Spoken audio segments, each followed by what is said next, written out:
പുതിയ വീഡിയോയിലേക്ക് സ്വാഗതം. ഒരു ഭയങ്കര എക്സ്പീരിയൻസിൻ്റെ കാര്യം പറയാനാണ്. അതായത് ഈശോ മരിച്ച ശേഷം വിശുദ്ധ പത്രോസ്ലീഹ ഇറ്റലിയിൽ വന്നപ്പോൾ ആദ്യമായിട്ട് 40 ദിവസത്തിന് ശേഷം ഇറ്റലി വന്നപ്പോൾ കൃപാന അർപ്പിച്ച സ്ഥലം കാണിച്ചു തരാം. ഇതൊരു ഭയങ്കര എക്സ്പീരിയൻസ് ആണ്. വന്ന് കഴിഞ്ഞപ്പോൾ ശരി കിളി പോയി. അതായത് പത്രോസ്ലീഹ വന്ന് കൃപാന അർപ്പിച്ച സ്ഥലം ഉണ്ടോ. ഈശോ മരിച്ചു കഴിഞ്ഞാൽ 40 ദിവസം കഴിഞ്ഞ് ഏകദേശം 2000 വർഷത്തിൽ മുകളിൽ പഴക്കമുണ്ട് ഈ പള്ളിക്ക്. ഇവിടെയാണ് വിശുദ്ധ പത്രോസ്ലീഹ കൃപാന അർപ്പിച്ചത്. 40 ദിവസം കഴിഞ്ഞ് യേശു മരിച്ചതിന് ശേഷം 40 ദിവസം കഴിഞ്ഞപ്പം വന്ന് കൃപാന അർപ്പിച്ച സ്ഥലമാണ്. ഗരിബാൾഡി റിലേഷൻ്റെ തൊട്ടടുത്താണത്.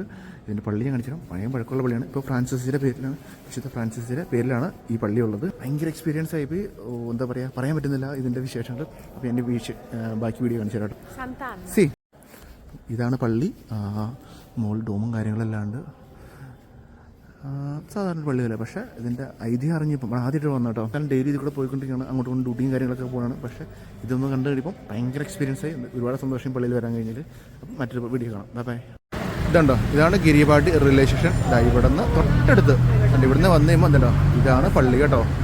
വരുന്നവർക്ക് വന്ന് കണ്ടുപോവുക. തൊട്ടിടുന്നത് ഇതാണ് ഗരിബാൾഡി റിലേഷൻ. അവിടുന്ന് ഗരിബാൾഡി റിലേഷൻ ഇതുണ്ടോ, ഇതാണ് ഗരിബാൾഡി. ഇതുണ്ടോ ഗരിബാൾഡി റിലേഷൻ. ഇവിടുന്ന് ഇങ്ങോട്ട് വരാൻ നേരത്ത് ഇവിടുന്ന് ഈ വഴിക്കാണ് തോളയിലേക്ക് പോകുന്നത്. നമ്മുടെ വീട്ടിലേക്ക് പോകുന്ന വഴി അതിൻ്റെ അവിടെയാണ് ഈ പള്ളിയുള്ളത് കേട്ടോ. അപ്പോൾ വരുന്നവരെല്ലാം വന്നൊന്ന് കണ്ട് ഒരു എക്സ്പീരിയൻസ് കാണും. പുതിയ വീഡിയോ കാണാം. ബൈ.